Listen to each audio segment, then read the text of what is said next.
Не стивнуваат реакциите на партиите од албанскиот блок за системот Safe City. После вчерашната одлука на Уставниот суд, денеска од ДУИ бараат оставка од председателот на судот Дарко Костадиновски.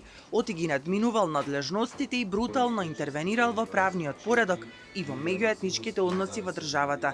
Во спротивно, велат од партијата, тој ќе сноси целосна одговорност за секоја последица што може да се појави на планот на меѓуетничките односи.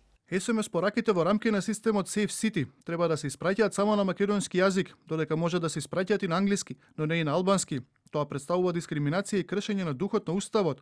Во последните 2 години, Уставниот суд носи одлуки кои ги поткопуваат достигнувањата на Охридскиот мировен договор. При тоа, албанските и турскиот судија во судот биле надгласани, бара митна оставка од Костадиновски, како и од секој судија кој ги поддржува ваквите ставови.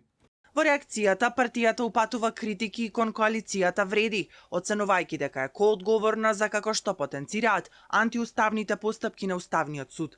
Од Вреди пак велат дека употребата на албанскиот јазик е основно човеково право, кое е една од темелните вредности на Уставот. Државните институции имаат обврска да го обезбедат исполнувањето на правото на секој граѓанин на државата на негов мајчин јазик да биде известуван, вклучително и за обврските кои си ги наметнал заради своето поведение. Ова важи за системот Safe City.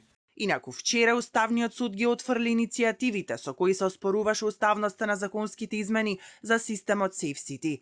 Судиите, иако со поделени ставови, одлучија дека измените во Законот за безбедност во сообраќајот на патиштата не се во спротивност со Уставот.